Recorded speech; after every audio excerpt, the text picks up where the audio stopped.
Assalamu alaikum warahmatullah. Zan dinga yin waɗannan bidiyo for my learning reflection na IT Employability Skills Bootcamp for Women da muke yi in 2025 ɗin nan, code 1.0. Insha Allahu zan dinga kawo dukkan abin da aka yi to reflect my learning har zuwa na kwana 40.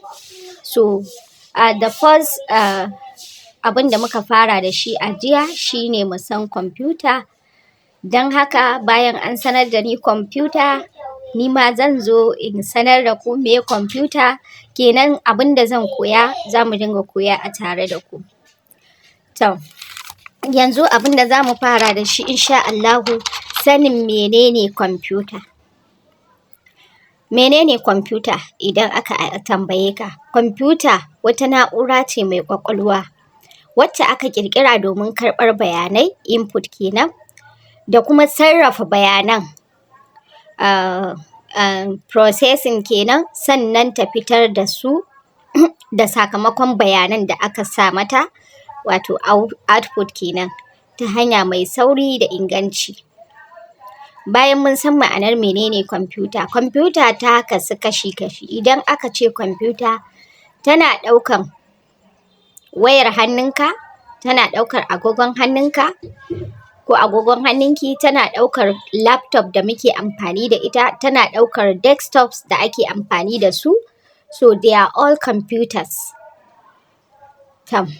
Bayan mun san ma'anar kwamfuta, sai abubuwan da take ɗauke da su wanda electronic device ne wanda duk kwamfuta, kamar yanzu kwamfuta in za a yi amfani da ita dole sai an jona mata wani electronics, kamar za a jona wuta.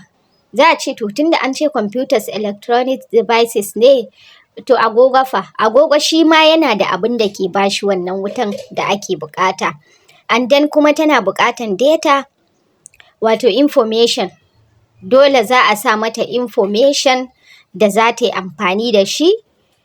Abubuwan da suka haɗa ta kenan. And then kuma akwai input, shi ne a lokacin da ake input ɗin nan abubuwan da za su dinga karɓan bayanai kenan.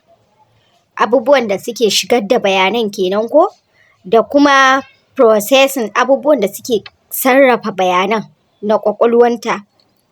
Akwai kuma output kenan, abubuwan da za su fitar da shi. Kamar misali input, kamar keyboard da mouse da microphone ɗin wannan su ne input.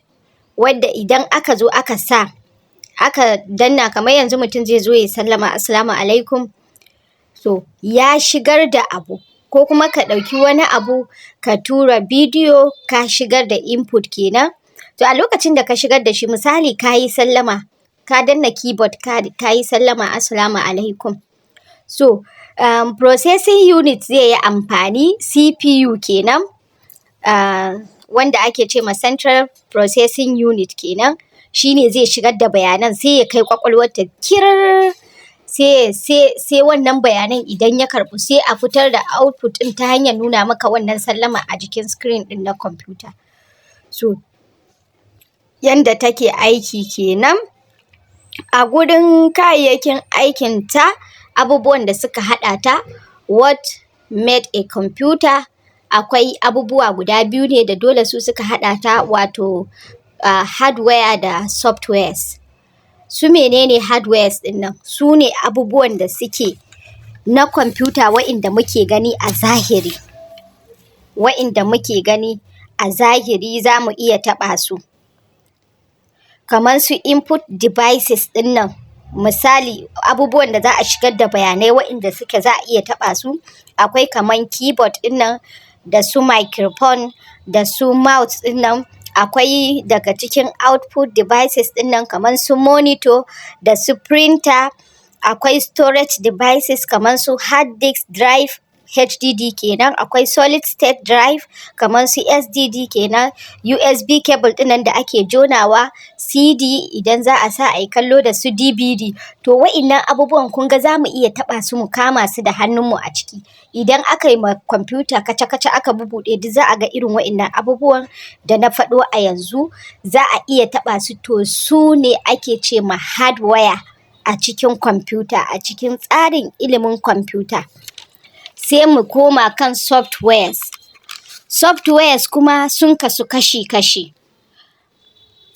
Softwares na kwamfuta kenan sun kasu kashi-kashi, su ne wa'inda ayyuka ne, abubuwan da ake tsarawa domin fahimtar abubuwan da kwamfuta ɗin ke yi.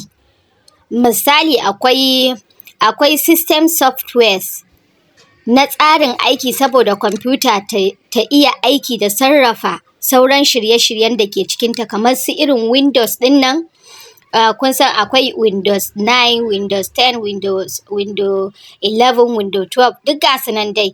Akwai Mac OS na kamfanin Apple kenan, akwai irin su Linux, dukansu akwai irin wa'innan abubuwan wa'inda za su fito da fuskar kwamfuta ko wa'inda idan muka kunna kwamfuta ɗinmu su ne za su fito ma fuskan kwamfuta ɗin. In window ne kun ga tana ba da window, in na Apple ne za ta ba da irin sign ɗin Apple ɗin nan da irin dai abubuwan da za su ƙawata fuskar wannan ɗin, su ne na graphics ɗinta ko wa'inda za su ƙawata fuskarta. So su ake ce ma system softwares, softwares. Sai kuma application softwares, su kuma application kamar irin applications ɗin da muke zuwa mu downloading mu sauko da su a kan Play Store kamar irin su Microsoft Word, Photoshop da browsers ɗinmu da application irin su na ChatGPT ɗin nan da sauransu. Su kuma kun ga application ne za mu je mu sauko. Akwai utilities, kun ga su ma ɗin dai still abin da ya sa aka ce musu software su ba za mu iya taɓa su ba fa. Za dai mu ga action ɗinsu, aikinsu, reaction ɗinsu ya fito, amma dai ba za mu iya taɓa su kamar yadda za mu iya taɓa abubuwan da suke hardwares ba. Sai utility softwares kamar su softwares ɗin da suke taimakawa wurin ba da taimako na taimakon tsare kwamfuta ko tsarkake ta, irin su kamar antivirus haka, disk cleaner da backup tools ɗin nan. So su ne utility softwares ɗinmu. To insha Allahu a nan za mu tsaya a bayanin da muka yi. Mun fahimci menene ake nufi da ma'anar kwamfuta, sannan mun fahimci abubuwan da ta ƙunsa na electronics devices, data, dole sai an sa mata data ma take zama kwamfuta ɗin, information, sannan da data ɗin ne da za a samu ake samun output da input in an shigar da shi.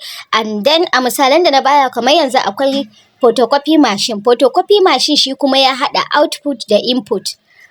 Shi idan aka sa wannan takardan sai ya yi capturing ɗin data ɗin information ɗin ya shiga cikin shi, and then sannan zai kuma fitar da output ɗin nan ya printing maka out ko kuma ka yi scanning ka wuce.